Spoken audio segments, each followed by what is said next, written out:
భారత చరిత్రలో ఇలాంటి రోజు ఎప్పుడూ రాలేదు. ఒక రాష్ట్రం, 17,000 పాఠశాలలు, ఒకే నిర్ణయం. మన పిల్లలకు ధర్మాన్ని తిరిగి పరిచయం చేయబోతుంది. అది ఏంటో తెలుసా? ఈ నిర్ణయం వల్ల మన పిల్లలు ప్రతి ఉదయం భగవద్గీత, రామాయణ శ్లోకాలను స్కూల్లోనే జపిస్తారు. అసలు ఎందుకు ఇలాంటి సాహసోపేతమైన నిర్ణయం తీసుకున్నారు? ఎందుకు ఈ నిర్ణయం పట్ల కొందరికి భయం పట్టుకుంది?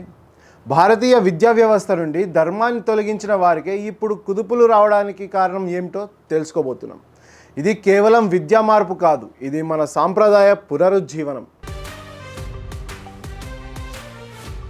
ఉత్తరాఖండ్ ఎడ్యుకేషన్ మినిస్టర్ ధన్ సింగ్ రావత్ రీసెంట్గా ఎన్సీఈఆర్టీకు భగవద్గీత మరియు రామాయణను స్కూల్ సిలబస్సులో చేర్చాలని ఆదేశించారు. ఇది 17,000 ప్రభుత్వ పాఠశాలలో అమలు కానుంది. కొత్త సిలబస్ అమలులోకి వచ్చే వరకు ప్రతిరోజు స్కూల్లో ప్రార్థనల్లో భగవద్గీత అండ్ రామాయణం నుండి శ్లోకాలను విద్యార్థులు జపించబోతున్నారని తెలిపారు. ప్రతి ఉదయం పిల్లలు తరగతులు ప్రారంభించే ముందు ధర్మం గురించి వ్యాఖ్యలను వినడం ఊహించుకోండి.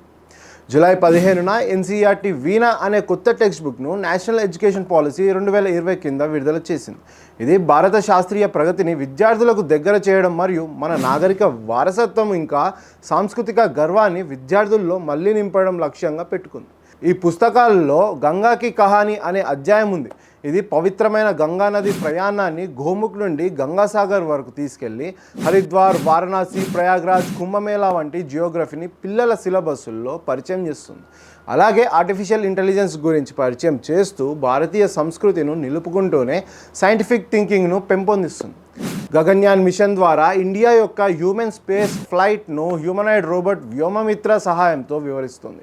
న్యాయకి కుర్సీ అనే అధ్యాయం రాజ్భోగ్ మరియు విక్రమాదిత్య వంటి భారతీయ ఆలోచనలో న్యాయం, నైతికతను నేర్పిస్తుంది.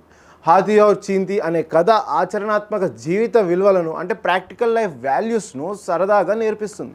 అలాగే కాజీరంగా జాతీయ ఉద్యానవనం, అజంతా మరియు ఎల్లోరా గుహలు, ప్రకృతి సిద్ధమైన రంగులు, పారాలింపిక్ ఛాంపియన్ మురళీకాంత్ పెట్కర్ ఇన్స్పైరింగ్ స్టోరీలను కూడా పరిచయం చేస్తుంది. కాలం 40 ఏళ్ళుగా లెఫ్టిస్ట్ అండ్ కొలోనియల్ విద్యా విధానాలు మన సాంప్రదాయాలను తొలగించి మన ధర్మం నుండి మనం వేరు చేసి మన గర్వాన్ని తొలగించాయి. భగవద్గీత, రామాయణను సిలబస్సుల్లో ప్రార్థనల్లో చేర్చడం ద్వారా మన పిల్లలు చిన్నప్పటి నుండి ధర్మంతో మళ్ళీ కలుస్తారు. హరిద్వార్, ప్రయాగ్రాజ్, కుంభమేళా, సాక్రెడ్ గంగా గురించి మన పిల్లలు ఇప్పుడు పుస్తకాల్లో నేర్చుకుంటారు. ఇది కల్చరల్ కాన్ఫిడెన్స్ని పెంచుతుంది. సైన్స్, టెక్నాలజీను భారతీయ విలువలతో కలిపి నేర్పడం ద్వారా రూటెడ్ ప్రాక్టికల్ నాలెడ్జ్ పెరుగుతుంది. ఇది మెకాలిస్ విషపూరితమైన సిస్టమ్కు ముగింపు పలుకుతూ మన దృక్కోణంతో మన విద్యా వ్యవస్థను డీకొలనైజ్ చేస్తుంది.